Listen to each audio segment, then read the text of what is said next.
बिहार विधान परिषद के चुनाव को लेकर सभी पार्टियों की तरफ से उम्मीदवारों की लिस्ट को जारी कर दिया जा चुका है और सबसे शॉकिंग नाम जो है वो भारतीय जनता पार्टी ने दिया है, यानी पहले नंबर पर भोजपुरी के पावर स्टार पवन सिंह।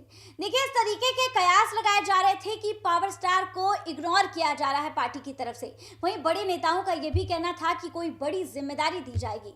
लेकिन अब सबसे बड़ा सवाल, आखिर भारतीय जनता पार्टी ने पवन सिंह को लेकर कौन सा दांव खेला है। नमस्कार, आप देख रहे हैं देशवा न्यूज और मैं हूं आपके साथ अंजलि तिवारी। देखिए, बिहार के विधान परिषद के चुनाव को लेकर तैयारियां जोरों शोरों पर है।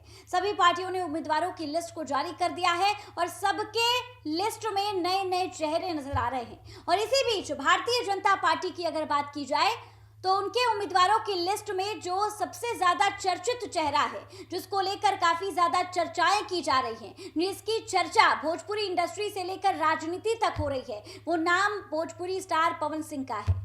जी हाँ, देखिए, और अब ये सवाल उठ रहे हैं कि आखिर पवन सिंह को लेकर क्या कुछ दांव खेला गया है। क्या ये सिर्फ बिहार के विधान परिषद तक सीमित रहेगा या फिर ये 2029 में होने वाले लोकसभा चुनाव को लेकर भी चीजें जो है वो दर्शाई जा रही हैं।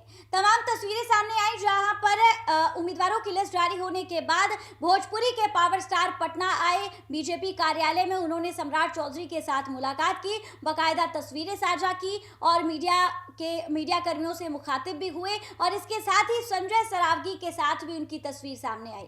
और उसके बाद जब उनसे सवाल पूछा गया तो उन्होंने कहा कि भारतीय जनता पार्टी जो पार्टी है वो मेरी मां है। और इसके बाद तमाम तस्वीरें सामने आई जहां पर जो लोग पवन सिंह को पसंद करते हैं वो इस डिसीजन से काफी ज्यादा खुश है। देखिए, जो चुनाव है वो 18 तारीख को होने वाले हैं और इसी बीच पावर स्टार पवन सिंह को लेकर जो चर्चाएं हैं वो सिर्फ राजनीतिक नहीं है, बल्कि भोजपुरी इंडस्ट्री तक इस बात की गूंज है जहां पर पवन सिंह को एक नई जिम्मेदारी मिल चुकी है। और इसके साथ ही ये फैसला सिर्फ एक कलाकार और राजनीतिक मंच देने भर का नहीं है, बल्कि इसके पीछे भारतीय जनता पार्टी की कुछ तो मंशा है। सवाल यह है कि आखिर भारतीय जनता पार्टी ने पवन सिंह को क्यों चुना है। क्या यह सिर्फ उनकी लोकप्रियता का इनाम है या फिर लोकसभा चुनाव में उन्हें कोई एक बड़ी जिम्मेदारी मिलने वाली है।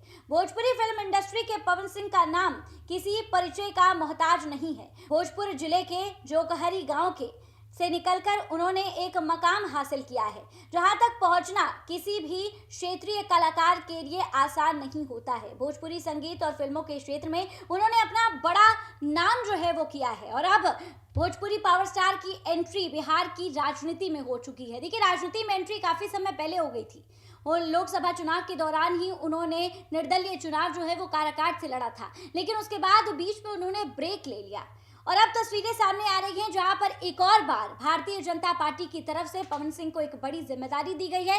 और देखिए, बिहार के विधानसभा चुनाव के दौरान भी पवन सिंह जो है वो भारतीय जनता पार्टी के स्टार प्रचारक थे। तमाम तस्वीरें सामने आई, उन्होंने नीतीश कुमार और देश के प्रधानमंत्री नरेंद्र मोदी को लेकर गाना भी गाया। और अब जो है भारतीय जनता पार्टी जिस बड़ी जिम्मेदारी की बात की जा रही थी वो जिम्मेदारी पवन सिंह को दे रही है। फिलहाल इस खबर पे आपकी क्या कुछ राय है, हमें कमेंट के माध्यम से जरूर साझा करें और ऐसी ही तमाम खबरों के लिए हमारे साथ बने रहिए देशवा न्यूज पर।